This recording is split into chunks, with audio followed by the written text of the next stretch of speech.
Hello everyone, welcome back again to our YouTube channel, जहां पर आज की क्लास डेडिकेट होने वाली है फॉर 12th अकाउंटेंसी। देखो, यहाँ पर हमें 3 डिफरेंट फॉर्म से गुजरना होगा।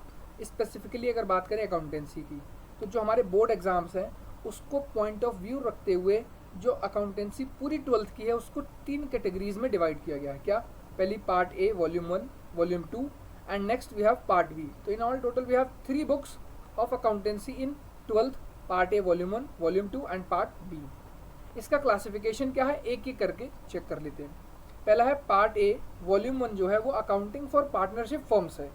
अब अकाउंटिंग फॉर पार्टनरशिप फर्म्स में क्या क्या है, like admission of a partner, retirement of a partner या डिसोल्यूशन ऑफ द पार्टनरशिप और द पार्टनरशिप फर्म, ऐसे करके बहुत सारे केसेस वहाँ बनाए गए हैं, all related to just one thing, the partnership, where two or more persons agree to do a business. Next we have part A volume 2, accounting for NPO and company accounts, मतलब जहाँ पे non profit organisations की और company accounts की बात होगी। NPO section 8 के नाम से भी जानी जाती है, और कंपनी अकाउंट्स जो है हमारी, वो आप शेयर्स डिबेंचर्स की कैसे कैसे रिकॉर्डिंग करते हैं वो सारा वहाँ ट्रीट करेंगे। Last we have part B, analysis of financial statements. अब हम अगर अपने कुछ अकाउंट्स बनाते हैं या हम अपने स्टेटमेंट्स को अगर एनालिसिस करना चाहें तो वो किस बेसिस पे करेंगे या कैसे करेंगे। Like if we want to compare our statements from last year और लास्ट टू लास्ट ईयर, या we want to know the common things from last year to this year, उसके लिए कैसे पॉसिबिलिटीज़ है। तो उसके लिए हम कई सारी स्टेटमेंट्स बनाते हैं। पहला होगा कंपैरेटिव स्टेटमेंट, आप कुछ कंपैरिजन करना चाहते हैं। अगर आपको कुछ कॉमन चीज़ें फाइंड करना है तो कॉमन साइज स्टेटमेंट्स बनती हैं। हाँ, अगर आपको अपना कैश फ्लो पता करना हो कि मेरा इनफ्लो ज़्यादा है या आउटफ्लो ज़्यादा है, मेरी ऑपरेटिंग एक्टिविटीज़ से ज़्यादा पैसा मिल रहा है या क्या है, तो उसके लिए कैश फ्लो स्टेटमेंट बनेगी। उससे भी ऊपर अगर आपको अपना सॉल्वेंसी रेशियो चेक करना है, मतलब कई सारे रेशियोज़ भी हैं जिसके ज़रिए आप अपना बिजनेस का पूरा एक ओवरव्यू ले सकते हैं कि हमारा क्या चल रहा है। तो this will be done in analysis. अब हम जो इस क्लास में पर्टिकुलर आज डिस्कस करने वाले हैं वो होगा पार्ट ए का volume 1, that is accounting for partnership firms. अच्छा, शुरू करने से पहले एक सबका मार्क वेटेज बता देता हूँ, ताकि एक आप जो अपनी स्ट्रेटजी बनाओ वो उसी बेसिस पे बनाते हैं। देखो, जो पार्ट ए का वॉल्यूम 1 है, that in it self carries 35 marks. अब आप सोच लो इसका वेटेज कितना होगा। अगर 35 मार्क का एक खुद का अकेला वॉल्यूम है, that will cost you a lot. Next we have part A volume 2। Volume 1 volume 2 मिला के 60 मार्क होता है, लेकिन दोनों का अलग अलग सेपरेट वेटेज है। इधर 35 मार्क्स वॉल्यूम 1 में एंड वॉल्यूम 2 में 25 मार्क्स आपको मिल रहे होंगे, जिसमें से अकेला NPO 10 मार्क्स का है। NPO separately having 10 mark weightage. And last we have part B. देखो, पार्ट बी का वेटेज वैसे तो 40 मार्क्स का है, लेकिन हमें 20 मार्क रिटन जो आपके बोर्ड एग्जाम्स में मिल रहे हैं एंड 20 मार्क्स आपका जो प्रैक्टिकल होने वाला है। This was all your classification of accountancy for class 12th, जहाँ पर आपके तीनों बुक्स का क्या क्या क्लासिफिकेशन है, कैसे कैसे आपको डीलिंग करनी है, क्या क्या है वहाँ, इतना बता। हम शुरू करेंगे पार्ट ए वॉल्यूम 1 से। अच्छा, एक बात और, हम यहाँ पर स्पेसिफिकली डेडिकेटली या जैसे भी आप समझ लें DK गोयल को रेफर करने वाले हैं। DK गोयल जो राइटर की बुक है, हम उसी पर क्वेश्चन सॉल्व करेंगे। आपके पास कोई और सी बुक है, please carry on, otherwise we are preferring here DK Goyal specifically. तो आई सजेस्ट यू, अगर आप इनिशियल स्टेजेस पर हैं तो DK गोयल प्रेफर करें, अदरवाइज आप कोई भी स्टैंडर्ड बुक गेन कर सकते हैं, ले सकते हैं। उसमें हमें कोई मतलब हमें या पर्सनली या किसी को भी टेंशन वाली बात नहीं है, आप किसी पर भी जा सकते हैं। सो आफ्टर क्लासिफिकेशन अब हम अपना स्टार्ट करने वाले हैं। इस क्लास में हम basically first part, that is volume 1 of part A discuss करेंगे। कौन सा है वो? That is the accounting for partnership firms. Clear? यहाँ पर हम सिर्फ इस क्लास में या अब आने वाली जो क्लासेस आपको मिलेंगी उसमें अकाउंटिंग फॉर पार्टनरशिप फर्म्स के ही बारे में डिस्कस करेंगे। पहले इस बुक को कंप्लीट करेंगे वॉल्यूम 1 को, फिर वॉल्यूम 2 पर अहेड होंगे and then lastly we will go to part B.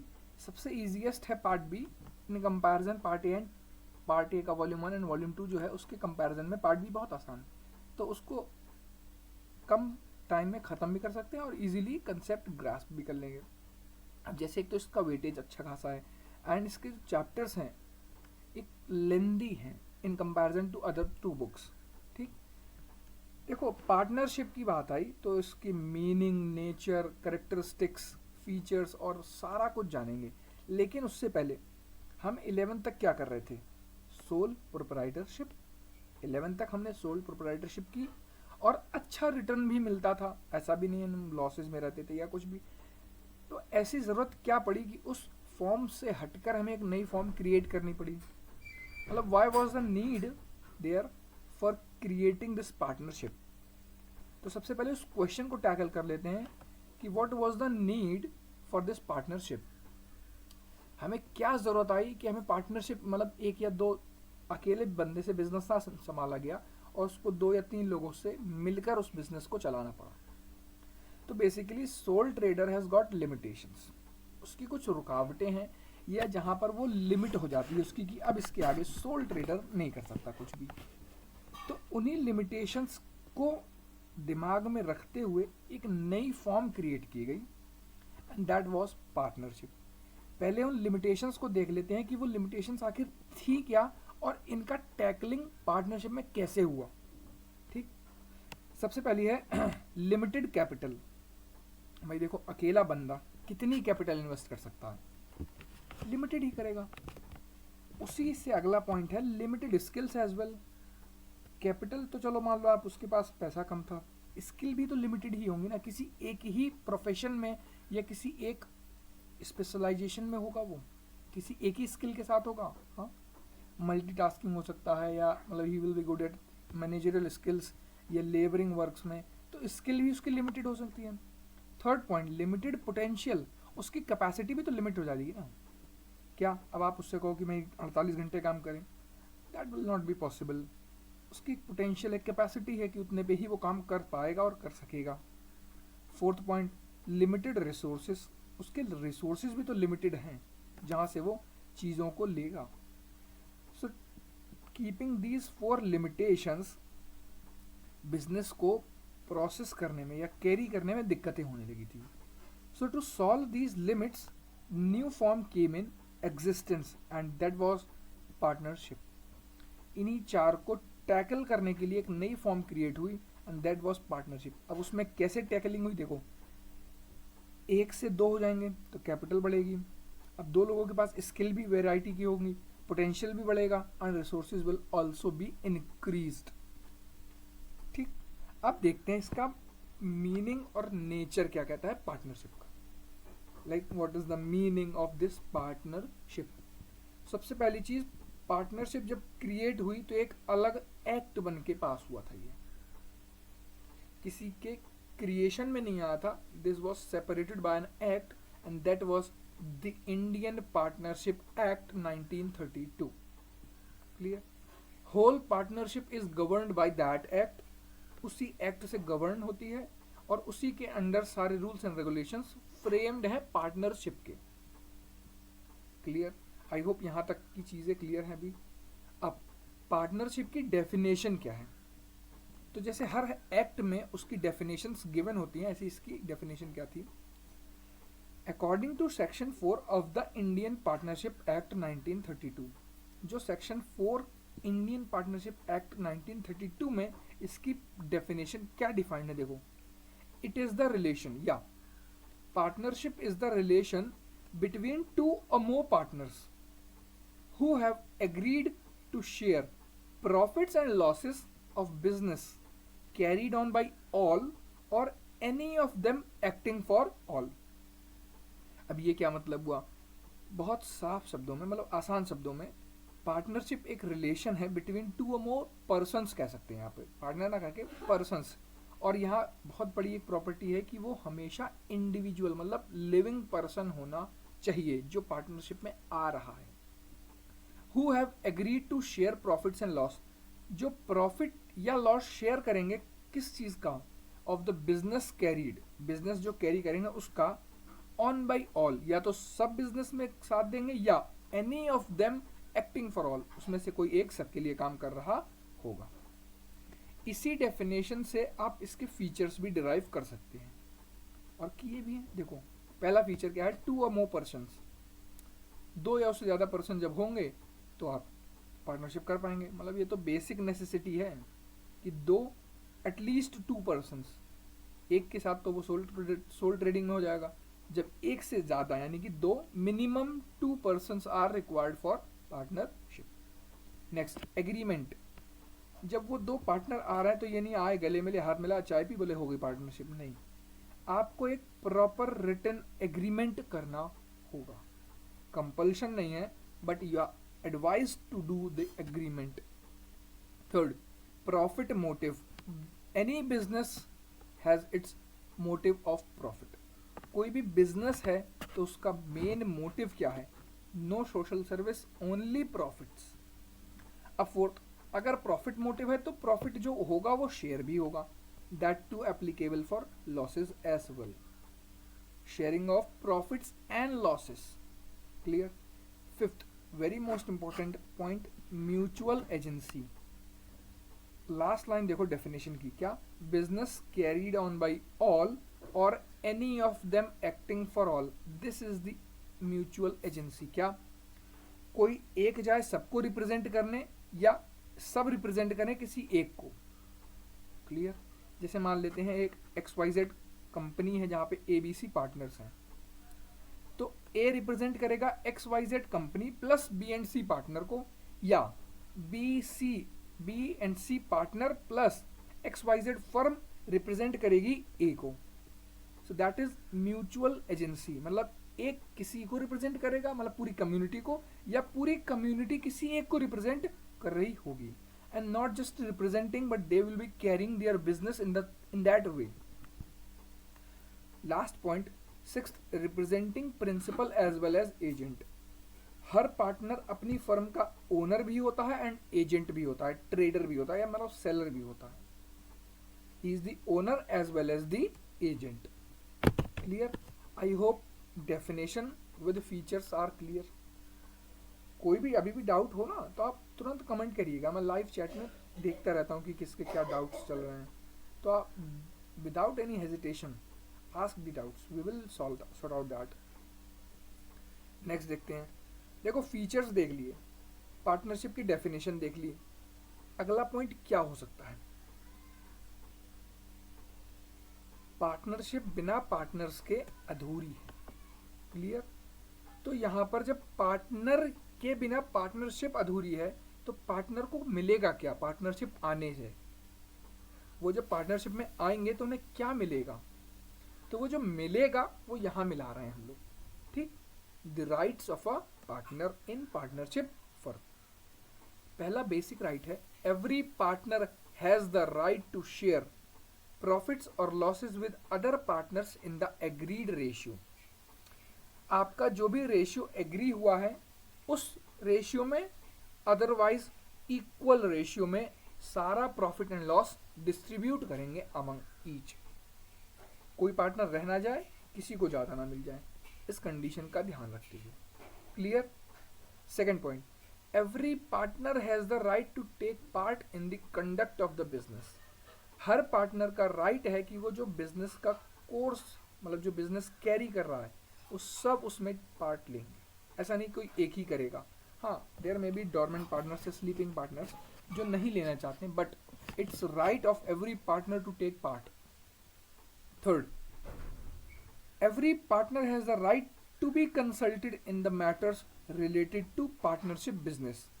जो पार्टनरशिप बिजनेस से रिलेटेड कोई भी मैटर है, हर पार्टनर का हक है कि उससे कंसल्ट ली जाए। मतलब आपको कोई आईटी फाइल करना है, कोई कुछ भी मैटर है पार्टनरशिप से related, every partner has got the right to be asked, उससे पूछा जाना उसका हक है। Fourth, every partner has the right to inspect and have a copy of the books of accounts. हर पार्टनर का एक और राइट है कि वो जो सारी बुक्स आप बनाएंगे, अपना स्टेटमेंट्स प्रिपेयर करेंगे, पहली चीज़ वो कॉपी भी ले सकता है उसकी, मतलब एक कॉपी अपने पास रख सकता है, and secondary he can inspect, वो आपसे पूछताछ भी कर सकता है कि इसमें ऐसा है तो क्यों है। Fifth, every partner has a right to disallow the admission of a new partner. मान लेते हैं ए एंड बी पार्टनर है, ए चाहता है सी उसका कोई फ्रेंड होगा जो पार्टनरशिप में आ जाए, but due to some reasons B do not wants to take him as a partner, then A can not take him as a partner of the partnership. तो ए अकेले के दम पे नहीं ला सकता किसी पार्टनर को, मतलब कोई भी फर्म अगर बहुत भी पार्टनर्स हैं, मतलब कई सारे पार्टनर्स भी हैं, तो हर पार्टनर से पूछा जाएगा कि क्या इनको एडमिट किया जाए पार्टनरशिप में, अदरवाइज एक भी अगर मना करता है then he is not eligible to be the partner of that partnership firm. Next, sixth, every partner is the joint owner of the partnership property. अभी वो एक लास्ट पढ़ा था ना हमने पॉइंट फीचर में कि every partner is the principal as well as the agent, ये उसका एग्जाम्पल है। हर पार्टनर जो पार्टनरशिप प्रॉपर्टी है उसका जॉइंट ओनर है, he is the owner of that property. अगर पार्टनर है और पार्टनरशिप में कोई प्रॉपर्टी है तो वो उसका ओनर माना जाएगा बाय लॉज, मतलब by rights. Seventh last point very important, आपको याद रखना है, if a partner has given loan to the firm. अगर कोई एक पार्टनर है उसने, मतलब अमीर भाई, उसने पैसे दिए हैं फर्म को लोन के तरीके से, not the capital but the loan amount, he has a right to receive interest.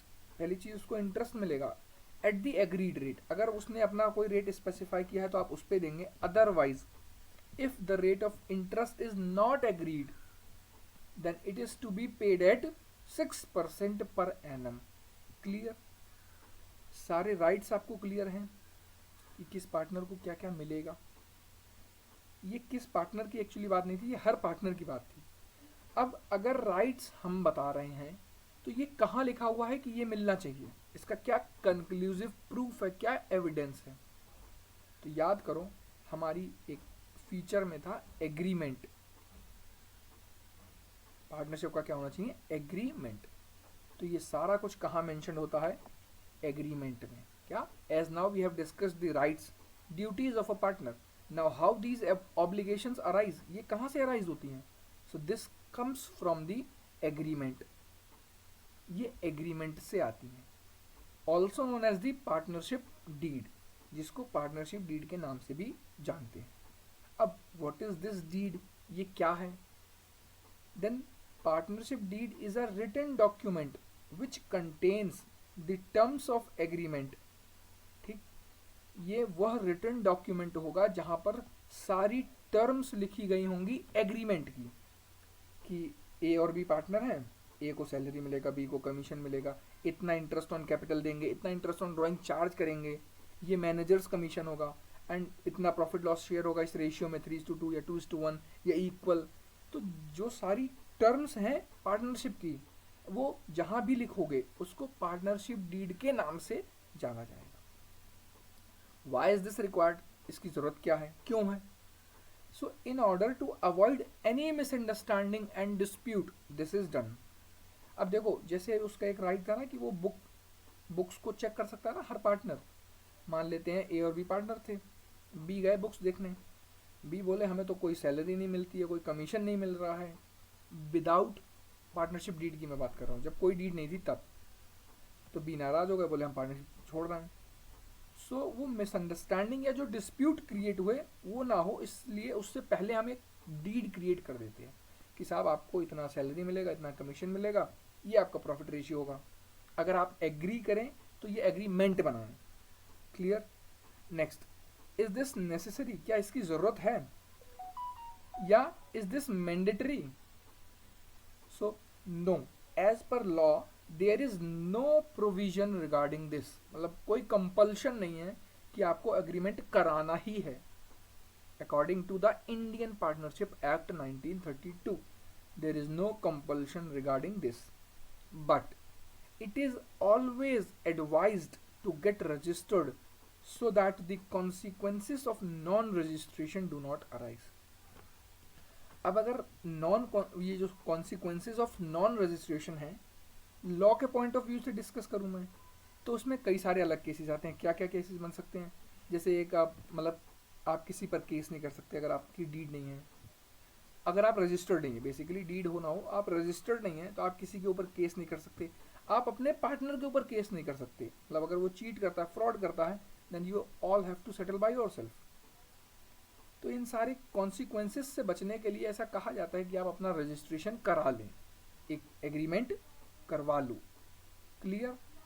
अच्छा, अब नॉन रजिस्ट्रेशन की कॉन्सिक्वेंसेस की बात कर रहे हैं, तो पार्टनरशिप से रिलेटेड एज पर अकाउंटिंग क्या क्या कॉन्सिक्वेंसेस हो सकते हैं वो देख लेते हैं। लॉ के पॉइंट ऑफ व्यू से अभी नहीं, आगे फर्दर कोर्सेज में आपको बताया जाएगा। क्या? Rules in absence of partnership deed.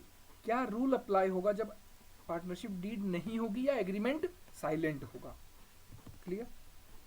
भाई बिजनेस हमारा प्रॉफिट मोटिव का है, तो हमारा पहला पॉइंट भी प्रॉफिट शेयरिंग रेशियो ही है। क्या है? Profits and losses are to be shared equally. जो भी प्रॉफिट्स एंड लॉसेस हैं, आंखें मूंद के आप इक्वल डिस्ट्रीब्यूट करेंगे, irrespective of their capital contribution. ये नहीं कि मैंने 1000 दिया है, आपने 10,000 दिए हैं तो आपको ज्यादा मिलेगा, नहीं, we all are equal, that's it.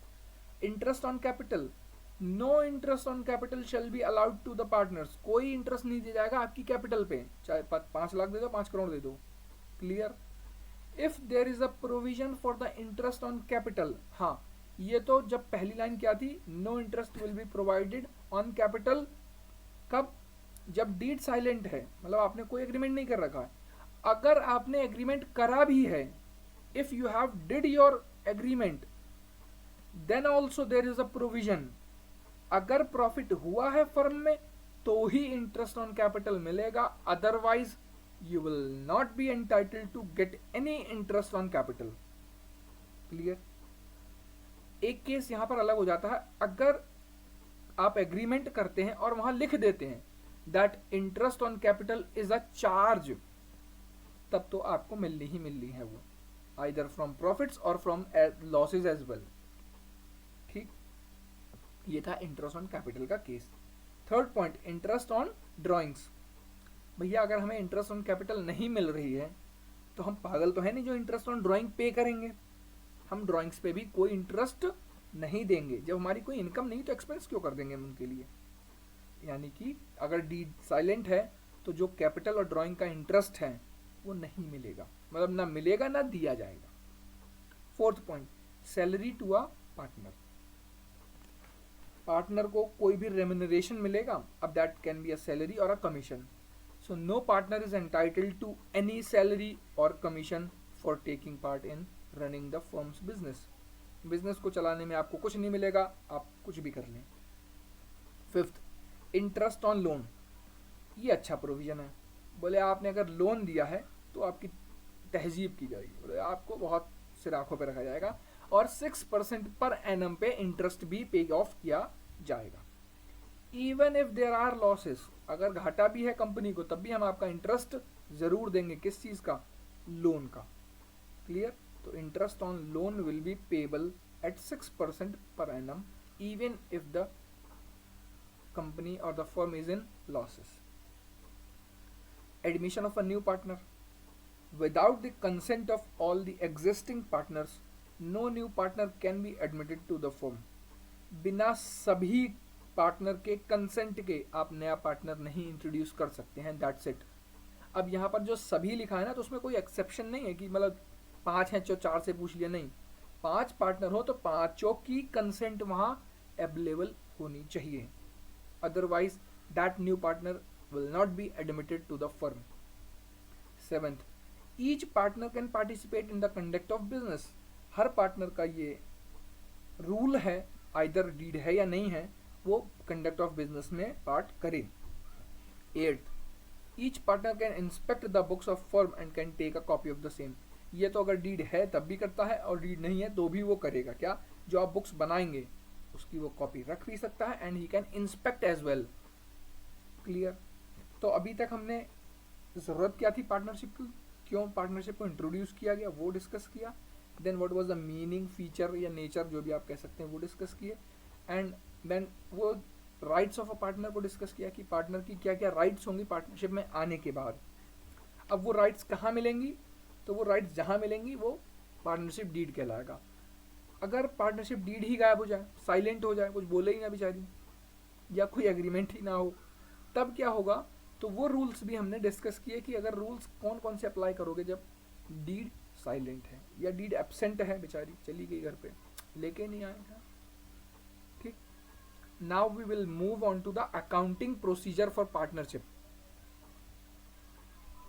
कि क्या इससे रिकॉर्डिंग करते हैं हम अपनी पार्टनरशिप की बुक्स में। अब हम बहुत बार कह चुके हैं ना, 2 बार, कि हर पार्टनर का हक है बुक्स ऑफ द फर्म को चेक करना, कॉपी भी ले जाए।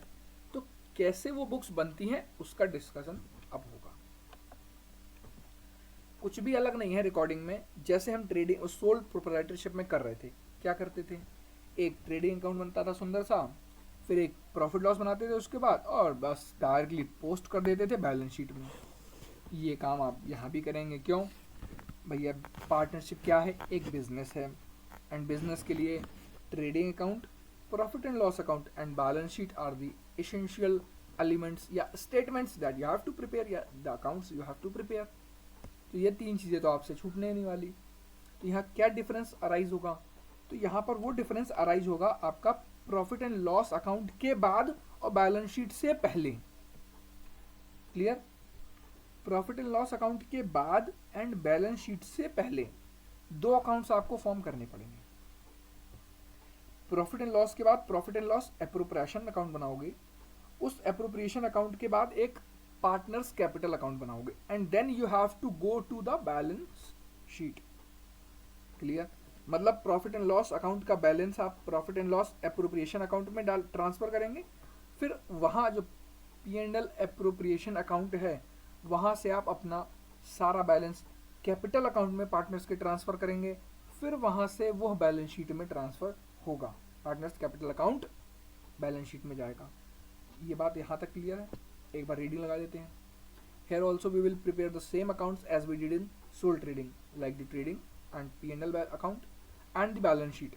But the difference here gets created is while transferring the profits from profit and loss account to balance sheet, here we will not do this. हम ये नहीं करने वाले। Like from profit and loss, it will go to the newly opened account, that is profit and loss appropriation account. Then to partners capital account, उसके बाद partners capital account में, and very lastly from there to the balance sheet. Discuss करें कैसे होने वाला ये procedure. सबसे पहले हम बेसिक एलिमेंट जो हमारा होता है क्या, profit and loss appropriation account. मतलब अगर आप पार्टनर्स कैपिटल अकाउंट पहले डिस्कस करते हैं तो उसका बैलेंस आएगा कहाँ से? Profit and loss appropriation account से। क्लियर? देखते हैं। Under partnership this account is prepared that record all the item related to partner or partnership firm।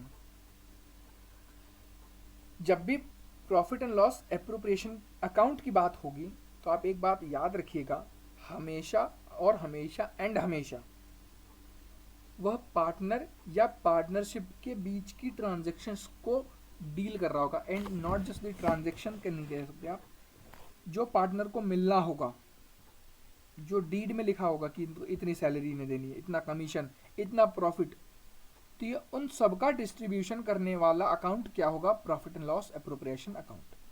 Clear है? पहला पॉइंट यही बता रहा है। It is prepared after profit and loss account, ये प्रॉफिट एंड लॉस अकाउंट के बाद बनता है। So it starts with that balance, इसलिए यह उसके बैलेंस से बढ़ता है। उसका बैलेंस क्या होता है? बताइए बताइए, कमेंट में करिए। 2 ही बैलेंस होते हैं, आइदर डेबिट बैलेंस होगा दैट इज लॉसेस, और एक क्रेडिट बैलेंस हो सकता है जो प्रॉफिट्स कहलाता है। Second point, it is prepared to distribute the net profit of the year among partners. ये क्यों बनता है ये भी देख लो। ये इसलिए बनता है ताकि जो आपने प्रॉफिट्स अर्न किया है during the year, after charging your all the expenses and incomes, मतलब P&L अकाउंट बनाने के बाद भी कुछ अगर प्रॉफिट बचा है तो वो आप अपने पार्टनर्स सारे अपने आपस में डिस्ट्रीब्यूट करेंगे। Clear?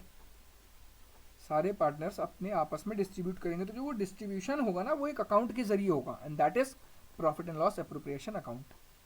Third, the items written here are in appropriation of profits.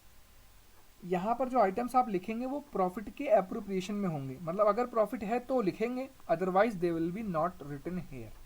मतलब फिर तो जरूरत ही नहीं होगी P&L एप्रोप्रिएशन अकाउंट की। मान लेते हैं अगर लॉसेज है तो डायरेक्ट आप पार्टनर वो P&L अकाउंट के क्रेडिट साइड में चार्ज करके सीधे कैपिटल अकाउंट से जाएगा. But if there are profits then you have to give IOC, interest on capital, you have to charge interest on drawings, you have to give salary, commission, and if any reserve part is there then you have to create that as well. यहाँ तक clear है. Fifth point नहीं fourth point sorry, it is prepared on the basis of partnership agreement. यह partnership एक agreement जो आपने किया ना उसके बेसिस पे बनेगा कि ए को इतनी सैलरी मिलनी है तो उतनी ही देंगे, बी का कमीशन भी अच्छा तो बी को कमीशन भी दो, सी के लिए कुछ एक्स्ट्रा प्रोविजन दिया है उन्हें भी दो. तो उन सारे एग्रीमेंट के बेसिस पर ही आप ये क्रिएट करेंगे. Fifth point, matching principle is not followed in this account. अब मैचिंग प्रिंसिपल क्या मतलब, debit will not be equal to credit, मतलब ऐसा कहा गया, सिर्फ कहा गया, करेंगे इक्वल हम लोग लेकिन इसमें ऑटोमेटिकली फॉलो नहीं होगा. ठीक, मतलब डेबिट इक्वल्स टू क्रेडिट वाला फॉर्मूला यहाँ अप्लाई नहीं होता है. अब अगर इन 5 पॉइंट्स को अगर मैं समराइज कर दूं बहुत शॉर्ट में तो एक पॉइंट निकल के आता है क्या, इन वेरी सिंपल वर्ड्स और रियली में बहुत simply we can conclude that it is made on nominal nature. यह नॉमिनल नेचर पर बनता है. अब याद करो वो 11th का रूल, क्या, debit the expenses and credit the incomes. एक बात और बता देता हूं, जब भी profit and loss appropriation account की बात करेंगे तो ये फर्म का अकाउंट होता है ना कि पार्टनर का. पार्टनर का अकाउंट पार्टनर्स कैपिटल अकाउंट.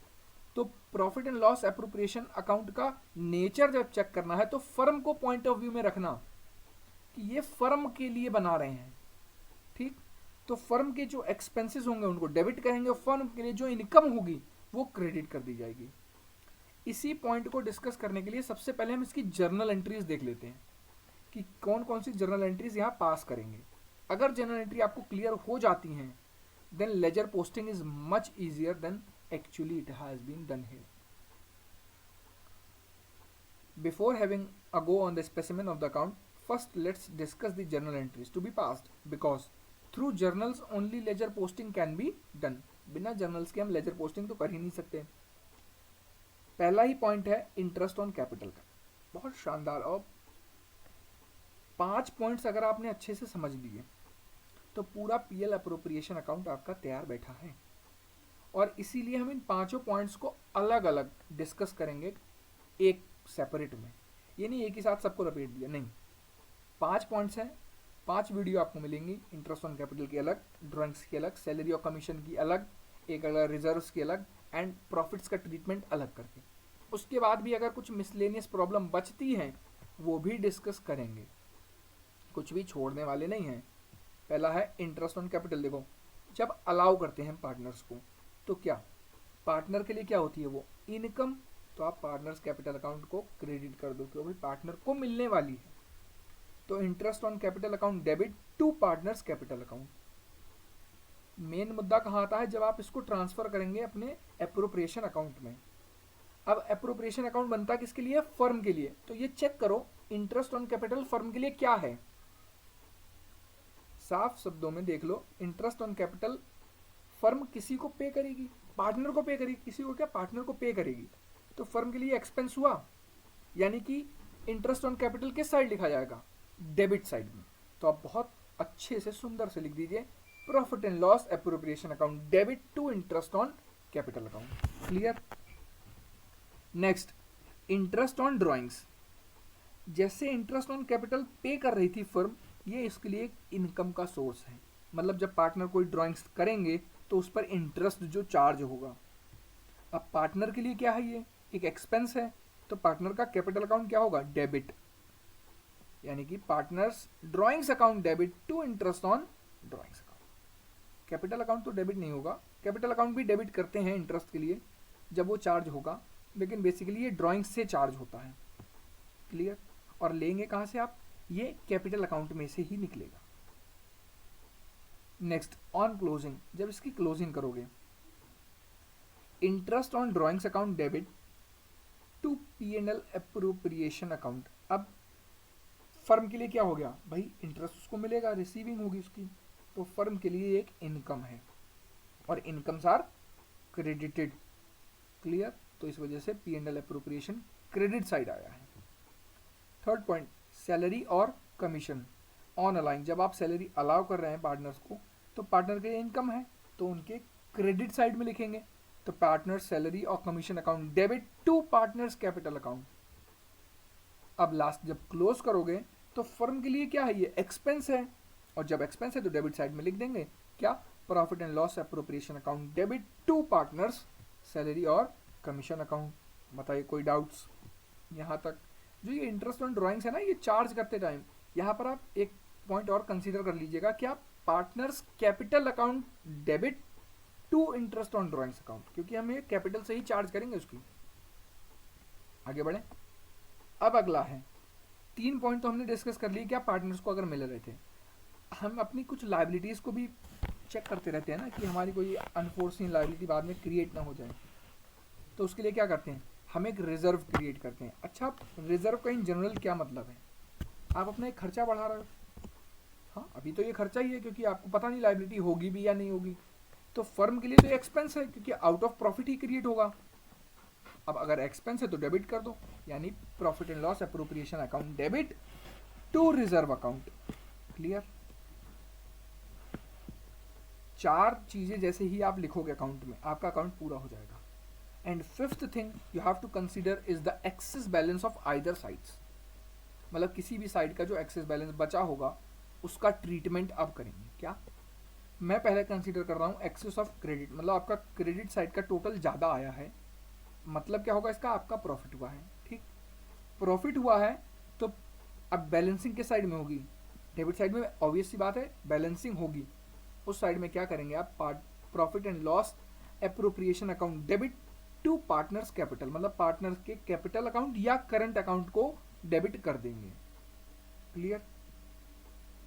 एक एक्सट्रीम सिचुएशन और ले लेते हैं, if there being a debit balance, excess हो गया डेबिट का, मतलब क्या होगा, आपको लॉस हो गया, घाटा हो गया, तो वहाँ क्या, अब आप ये क्रेडिट साइड में कम आ रहा होगा तो बैलेंसिंग किस साइड में होगी, क्रेडिट साइड में, तो क्रेडिट साइड में भाई बैलेंसिंग कर दो, कैसे, पार्टनर्स कैपिटल और करंट अकाउंट को क्रेडिट कर दो वहाँ पर, बात खत्म। To profit and loss appropriation account, 5 entries clear हैं। So now as we have journalized the things, our next step is ledger posting. अब अगर आपको ये 5 एंट्रीज क्लियर हैं तो अब इसकी उठा के लेजर पोस्टिंग कर रहे हैं।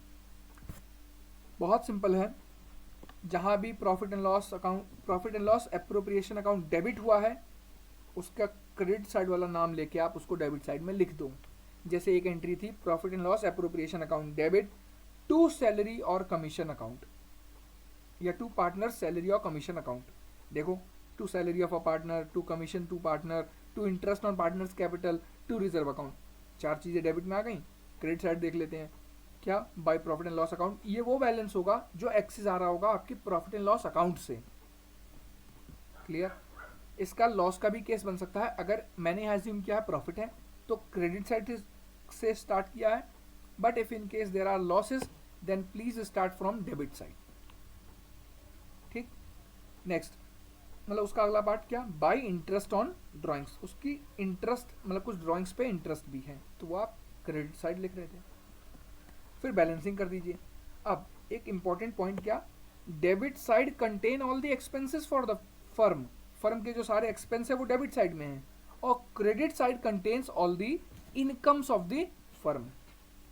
ठीक, आई होप यहां तक की चीजें आपको अच्छे से क्लियर हैं। तो आज की क्लास को यहीं एंड कर रहे हैं। आई होप अभी तक की सारी चीजें आपको क्लियर होंगी, नहीं है तो आप एक कमेंट करिएगा, we are there for you as again. अब आपका टास्क क्या है, अभी तक का जो भी हमने किया वो आप एक बार रिवाइज करिए अपनी बुक से, और हाँ, एंड करने से पहले कुछ 5 चीज़ें इंपॉर्टेंट से बताना चाहूँगा। पहली चीज़, जब भी अकाउंटेंसी की प्रिपरेशन करें आप इन 12th, ये 5 चीज़ें आप हमेशा याद रखिएगा, बहुत इंपॉर्टेंट है। फॉर्मेट प्रॉपर रखिएगा, मतलब जैसे यहाँ लिखा है profit and loss appropriation account, उसके नीचे वाली जो लाइन होती है वो छोड़ दी जाती है, तो प्लीज़ उसको प्रिपरेशन के टाइम अभी से ही शुरू कर दीजिए, फ्रॉम द इनिशियल स्टेजेस। मुझे नहीं पता आप किस स्कूल से बिलोंग करेंगे, बट आप प्लीज़ प्रैक्टिस करते टाइम इसका बहुत ध्यान रखिएगा कि ये दो चीज़ें आपको, मतलब अकाउंट का नाम पूरा and for the year ended, मतलब जो भी उसका कॉम्प्लीमेंट्री एक वर्ड है, ईयर को जो मेंशन कर रहा होगा, डेट को वो शो करना है। सेकेंड थिंग, जो ये लेफ्ट साइड में डेबिट और राइट साइड में क्रेडिट दिख रहा है ना, ये छोड़ देते हैं हम लोग, तो उसको नहीं छोड़ना है, आप उसको भी लिख कर आइए। Third thing, format should be neat and clean with proper scaling. आप प्रॉपर स्केल का यूज करके फॉर्मेट बनाइए, ये नहीं एक लाइन उधर भाग रही, तीसरी उधर चली गई, please don't do that. Fourth, कोई भी शॉर्ट फॉर्म मत यूज करिए, मैंने इस वीडियो में यूज कर ली, आगे से हम भी याद रखेंगे और आप भी याद रखिए, कोई भी शॉर्ट फॉर्म यूज मत करिए, मत करिए एंड मत करिए। You are not entitled to do any short forms. क्यों? बोर्ड में एक नंबर कट जाता है। आप प्रॉफिट को पी एंड एल लिख दिए, प्रॉफिट एंड लॉस को पी एंड एल लिख दीजिए, आप तो बड़े खुश हैं कि हम तो नंबर पूरे लेके आए, वहाँ एक नंबर खत्म आपका। तो जब ये नंबर हमारे हाथ में, जैसे ये 5 पॉइंट जो आपको बता रहा हूँ, ये हम कर सकते हैं कवर। और ये कैसे कवर होंगी? Through out the preparation.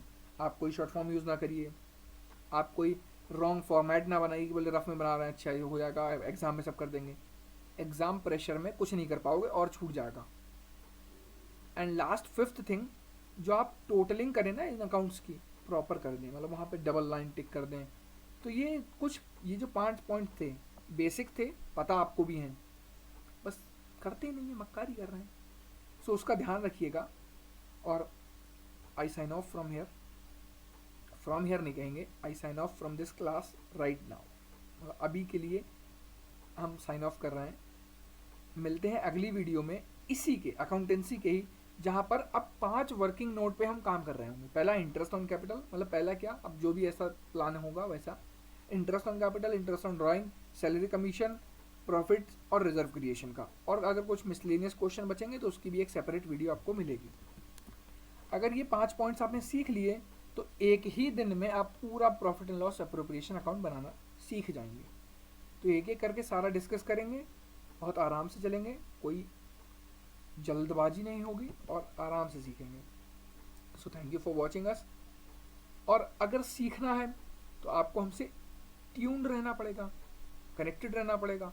और कनेक्ट रहने के लिए वो नीचे एक सब्सक्राइब लिखा हुआ आ रहा है बेचारा, वो अभी भी लाल है, उसको लाल ना करिए, बेचारा गुस्से में लाल है, उसको खुश कर दीजिए, वहाँ क्लिक कर देना, बेल आइकन आएगा उसको ज़रूर प्रेस कर देना, ताकि जैसे ही हमारी क्लास अपलोड हो आप ऑन टाइम आ जाएं। Clear? So thank you very much.